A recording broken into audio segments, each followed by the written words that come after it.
Okay, so now today we will discuss about conductor, insulator and semiconductor. So materials are classified into conductor, insulator and semiconductor according to their electrical conductivity as well as their resistivity. Okay, conductivity as well as their resistivity, depending upon that materials are classified into conductor, insulator and semiconductor.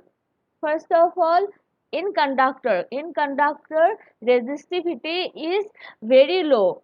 The material has very low resistivity, therefore the particles in that kind of materials, particles can easily the charges can easily flow from multiple directions. So in conductor conductivity is highest and resistivity is lowest. Resistivity, uh, we know that the resistance is always try to stop the current, or the always try to stop the flow of charges. So since in case of conductor there is low resistivity, charges can flow in multiple directions and it has highest conductivity. So conductor, in physics a conductor is a type of object, is an object or type of material that allows the flow of electrical current in one or more directions. And metal wire is a common electrical conductor. So example of conductor is metal such as copper, aluminum, etc.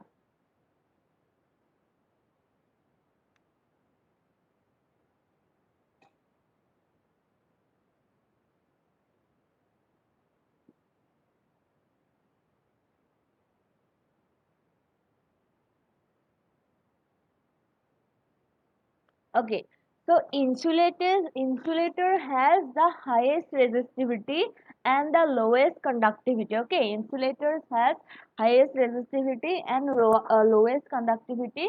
In insulator, charges cannot flow. Okay, charges cannot flow.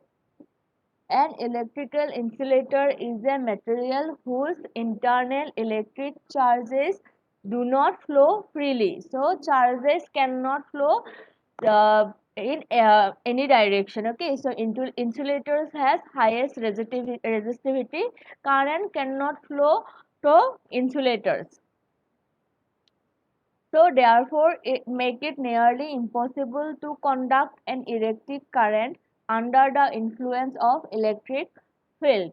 Uh, the contrast with material, semiconductor and conductor, which conduct electric current more easily. So example of insulators such as wood, in wood cannot current cannot pass through a wooden object, right? So example of insulators is wood, etc. So again, semiconductor which have conductivity lower than conductors but higher than insulators. So its conductivity in between conductor and insulator, and also its resistivity is also in between conductor and insulators. Okay, semiconductor devices display a range of properties such as passing current more easily one direction than another. See, in case of conductor, current can easily flow in any direction, but in case of semiconductors, current can flow in one direction only, showing variable resistance and sensitivity to light or heat.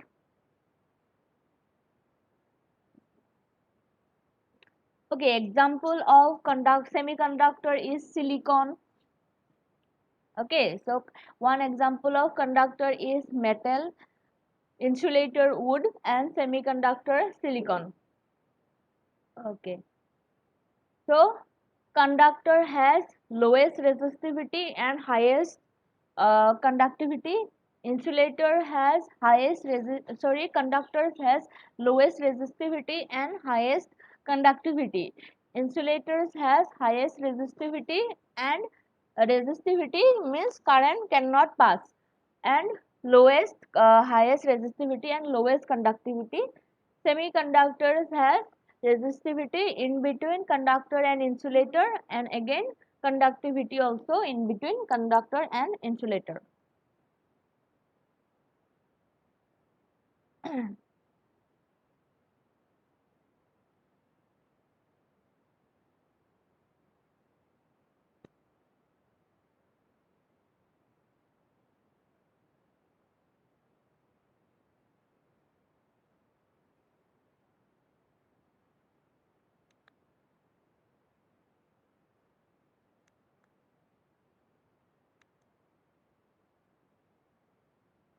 Okay, so next topic, Kirchhoff's law and Wheaton bridge. So till now we have discussed about electric circuit, simple electric circuits, right? Which in case of those circuits, resistors can calculate easily through the series formula and the parallel formula. But there are some complicated electric circuits. In those cases, we use Kirchhoff's law. Okay. Electric circuits generally consist of a number of resistors and cells interconnected, sometimes in a complicated way. So here current from different directions is connected to a junction. Okay, this is in case of a complicated electric circuit, current from every direction is connected to that junction or to that point. The formula we have derived earlier for series and parallel combination of resistors are not always sufficient to determine the current and potential difference in the circuit. So, since current is traveling from every direction, by using the formulas of series and parallel combination, we cannot get the total resistance or current or the potential difference, since current is traveling from different directions, coming from different direction or going to different directions.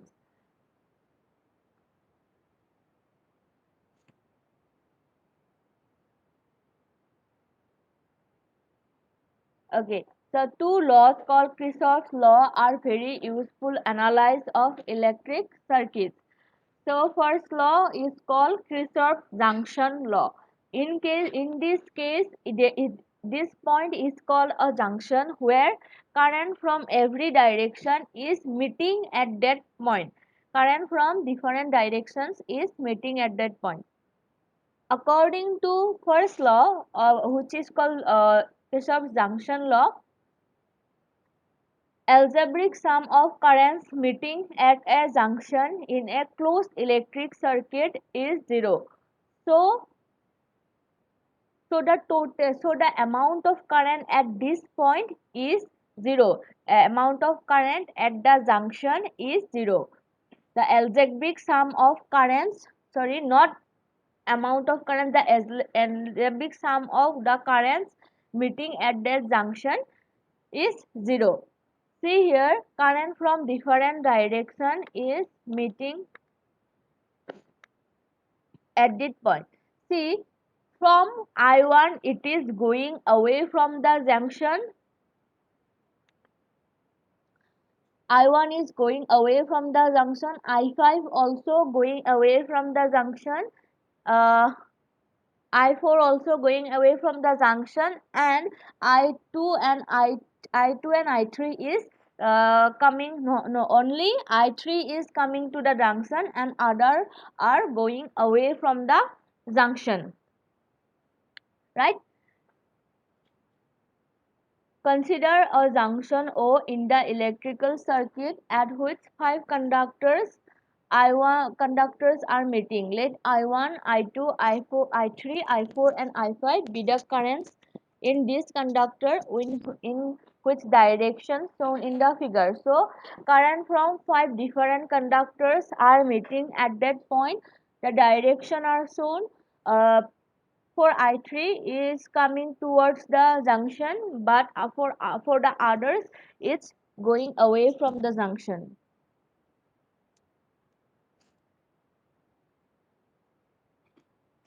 Okay, please in your notebook,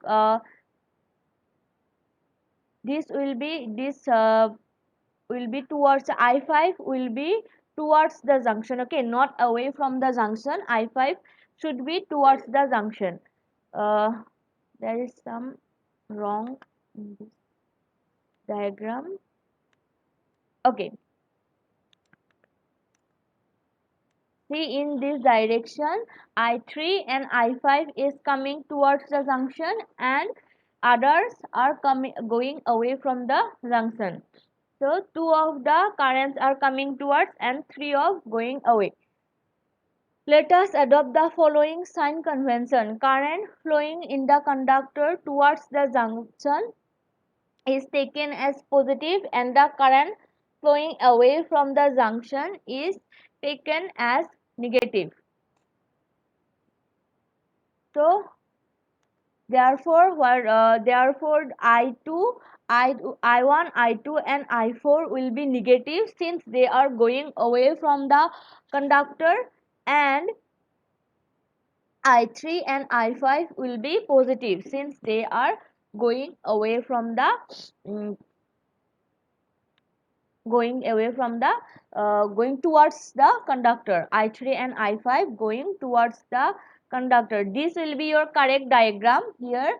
I3 and I5 going towards the junction, sorry, not conductor, going towards the junction, and others are going away from the junction. So according to Kirchhoff's first law, the total according to Kirchhoff's first law, the sum of the currents meeting at a junction is equal to 0. So according to Kirchhoff's first law, at junction current is 0. Therefore, we will have to also apply the signs according to this. So since I1, I2 and I4 is going away, we put their signs as negative, and for I3 and I5 it is positive. So okay, this should be I5, huh? Okay, let's see here.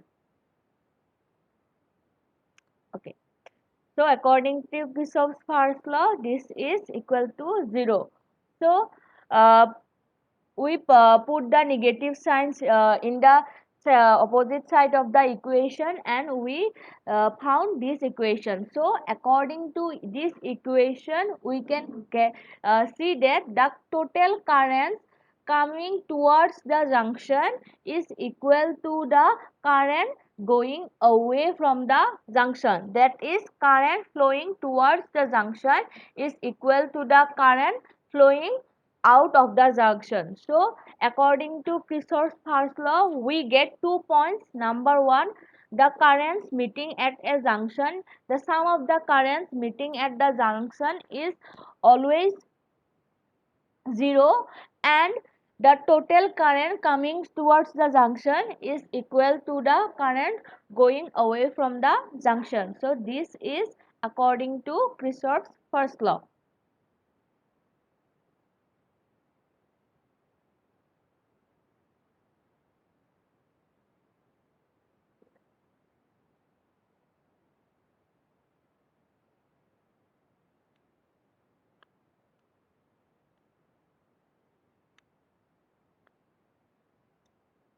Okay, that is total current flowing towards the junction is equal to the total current flowing out of the junction.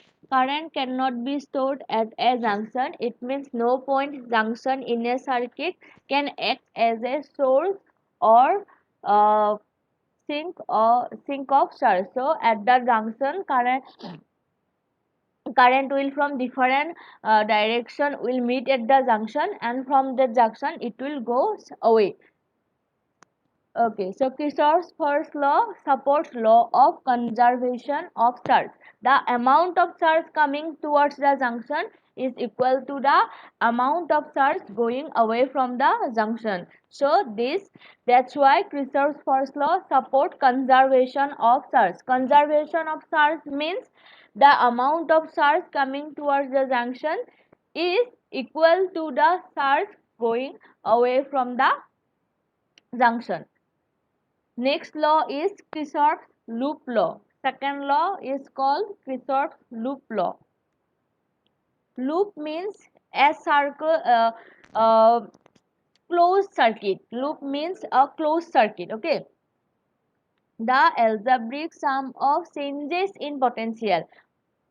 See, not potential. It is not potential. It is changes in potential. The algebraic sum of changes in potential around any closed path of electric circuit.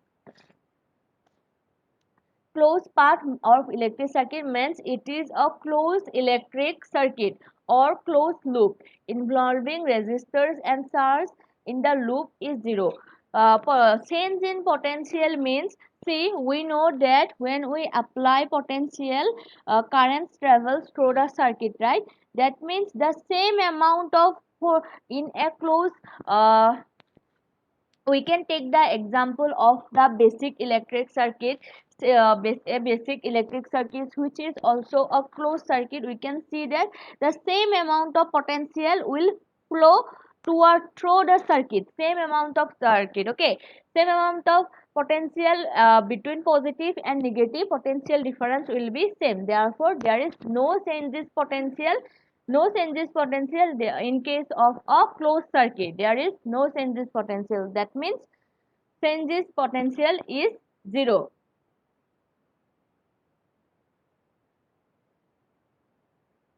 Okay, here see, this delta V, summation delta V is equal to 0. This means potential at that point is 0. Okay, potential different changes potential through a closed circuit is 0. Changes potential through a closed circuit is 0. This symbol, remember, MCQ may come that choose the correct formula. So this will be the correct formula. Summation delta V equal to 0. V means V means potential different potential. Delta V means change in potential. Okay, delta V means change in potential. So change in potential in a closed loop will be 0. This is according to Kirchhoff's second law. Okay, in a closed loop, algebraic sum of EMFs and algebraic sum of products of current and resistance in the various arms of the loop is 0. Kirchhoff's second law supports the law of conservation of energy. Since potential throughout the circuit is same, that means same energy is flowing through the circuit. That's why Kirchhoff's second law supports law of conservation of energy. That is, net change of energy after the charge completes a closed path must be 0. That means that the energy throughout the circuit is same. Okay, Kirchhoff's second law follows the fact that electrostatic force is a conservative force on work done by it any closed path is 0. So in a closed electric circuit there is no work done by the electrostatic force. That means, see, in a closed path, closed circuit, current is continuously, charges are continuously traveling from negative to positive. Charges are continuously traveling from negative to positive. Therefore, there is no work from and no work for a external electrostatic force. There is no work for a external electrostatic force, or the work done by the electrostatic force is 0. So without applying any force, charge is always traveling from negative to positive. Therefore, work done by electrostatic force is 0.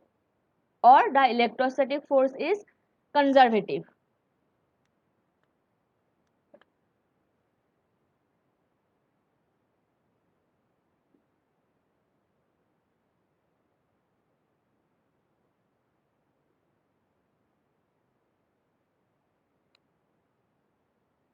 Next topic, Wheaton bridge.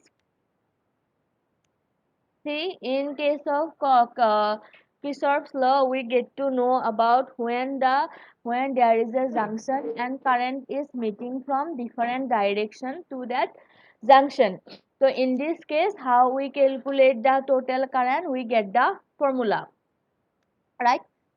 So in case of Wheaton bridge is applied in case of uh, conductor, which is in case of electric circuit which have resistances like this is called the Wheaton bridge. Resistors are four resistors are like this format, they are called Wheaton bridge. As an application of Kirchhoff's law, consider the circuit shown in the figure, which is called Wheaton bridge. Okay, this is called Wheaton bridge. Four resistors are there. This is R1, R2, R3, R4. R1, R2, R3 and R4.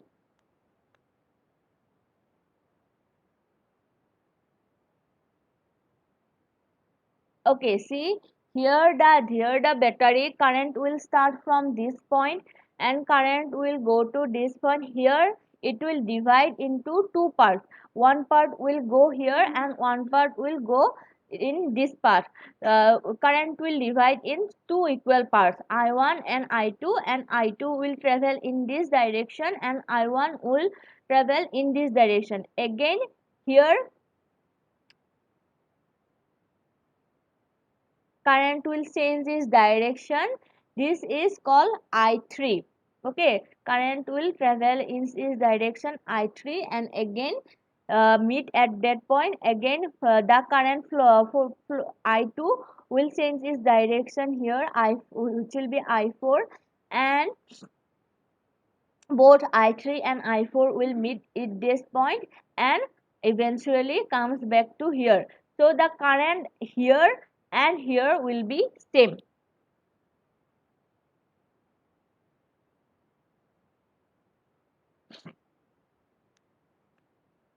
Okay, as an here it was R1, R2, R3, R4. Huh? Across one pair of diagonally opposite points A and C in the figure. Diagonally opposite points A and C.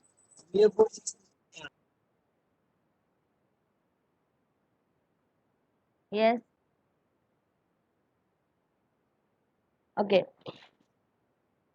Between the other verticals B and D, this is a galvanometer. Huh? We will consider that there is no current flowing through the galvanometer.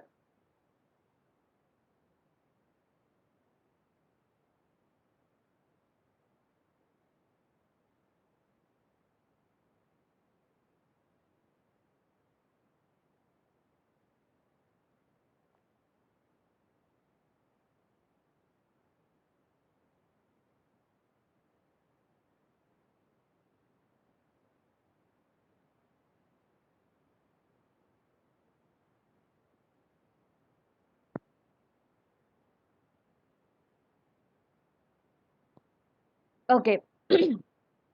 So there is current will direct flow from I2 to I4, but there is no current flowing through the galvanometer. That means it uh, between the other galvanometer Z is connected. This okay. This figure is Wheaton bridge. We assume that the cell has no internal resistance. No internal resistance means the resistance of the material of the circuit is zero. Okay, internal resistance is zero.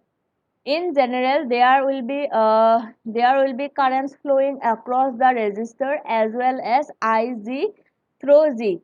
of special interest in the case of a balanced bridge, where the resistors are such that Ig equal to 0. So in other cases there will be a current through the galvanometer, but in case of a Houston bridge, to make the bridge balanced, we have to consider that the current through the galvanometer is 0. We have to consider current through the galvanometer is 0. That means Ig equal to 0.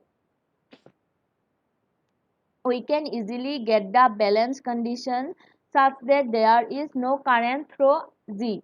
In this case, Kirchhoff junction law, rule applied to junction B and D immediately gives us the relations I1 and I3 is same, because no current is flowing through the galvanometer. That means I1 and I3 is same, just the direction will be different. Okay, just the direction will be different. The current I1 will goes through this and it will goes through R3 also. The amount will be same but the direction will be different. Same amount I1 and I3 equal to same, again I2 and I4 equal to same, but the direction will be different. Next we apply Kirchhoff's loop rule in closed loops. So there are two closed loop A B D A, okay, or ADBA. This one is also a closed loop since there is no current flowing through G, and again this is also a closed loop CBDC. Two closed loop, we can consider two closed loops. So according to Kirchhoff's second law, that current through change in potential through a closed loop is 0. Change in potential through a closed loop is 0 according to Kirchhoff's second law. So here, since I1 and I2 currents has different direction, in this case we take I1 as negative and R2 as positive, and again there is no Ig equal to 0. Therefore this 0 means the current through the galvanometer, which is 0. So remember the Ohm's law, V equal to IR, right? So this will calculate V1 and this is the V2. So according to second law, change in potential is 0. So V1, Vg and V2. This is the minus sign will minus sign is for the direction of the current. Here current changes its direction, that's why we use the minus sign. So this is first equation. Again from the second loop, current changes its direction here, therefore R3 equal to 0.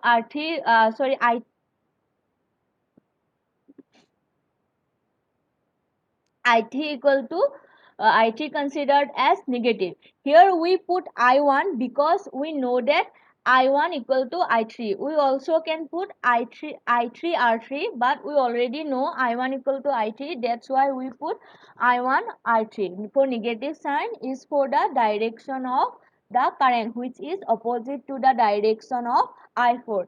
Here I4 R4. We put I2 because we know that I2 equal to I4. So this is for Kirchhoff's second law. We get that the change in potential is 0. All of these are potentials. I1, I2, I4 is potential for V4, 0 for Vg, and I1, I3 for V3. So they both three of them are potential. Change of potential is 0. That's why we put the 0 in the opposite side of the equation. So according to first law, after calculating or simplifying the first equation, we get this equation.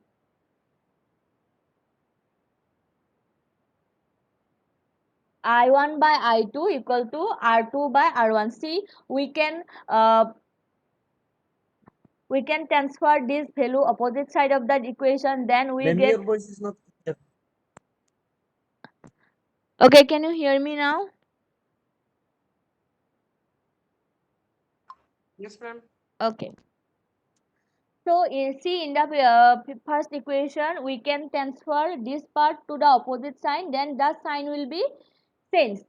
We get I2 R2 equal to I1 R1. So from that we get I1 by I2 equal to R2 divided by R1. Again, from this equation we can transfer this from to this to transfer this part to the opposite side of the equation, and we will get I2 R2 equal to I1 by R3. And after simplifying this, putting I in one side and R in one side, we get I1 by I2 equal to R4 by R3. So see, in these two equations there is a common part I1 by I2. So we can write R1 by R2 equal to R3 by R4. So this is the formula for Wheatstone-Bridge principle, that when there is a four resistances are like this, and if we consider this is a balanced bridge means there is no current through the galvanometer, then we will get this formula. This is the formula, that R1 divided by R2 equal to R3 divided by R4.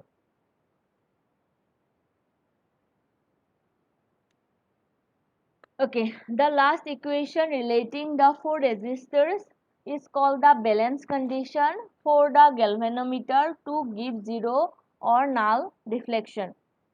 So galvanometer has zero current. Okay, through the galvanometer no current will pass.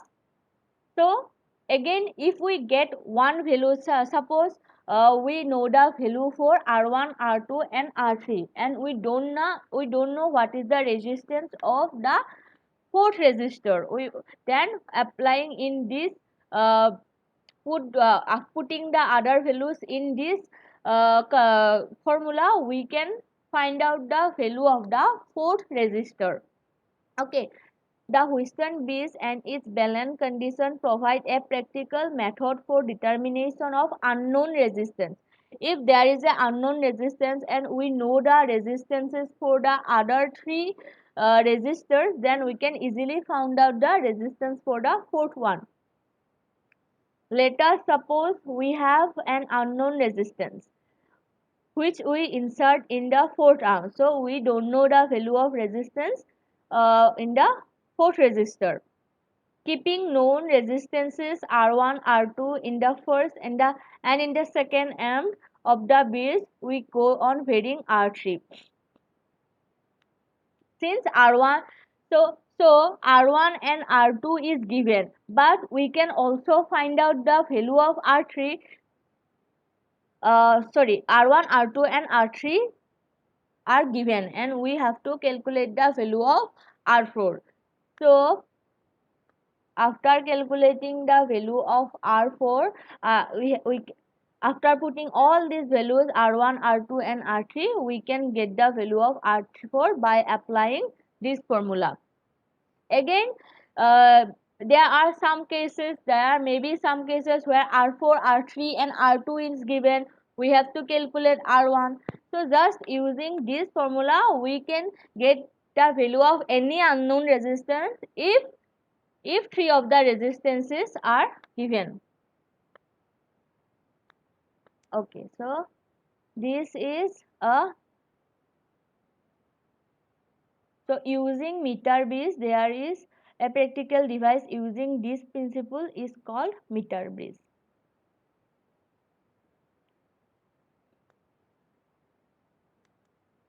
Okay, so the meeting time will expire soon.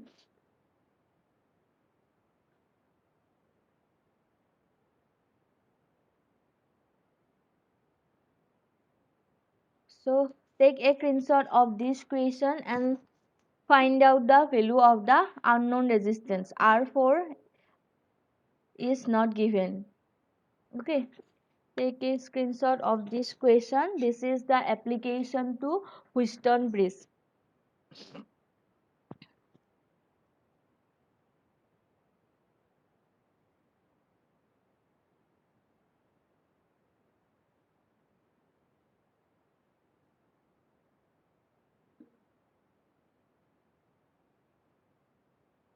Okay, give your attendance.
Okay, thank you everyone. Thank you, ma'am.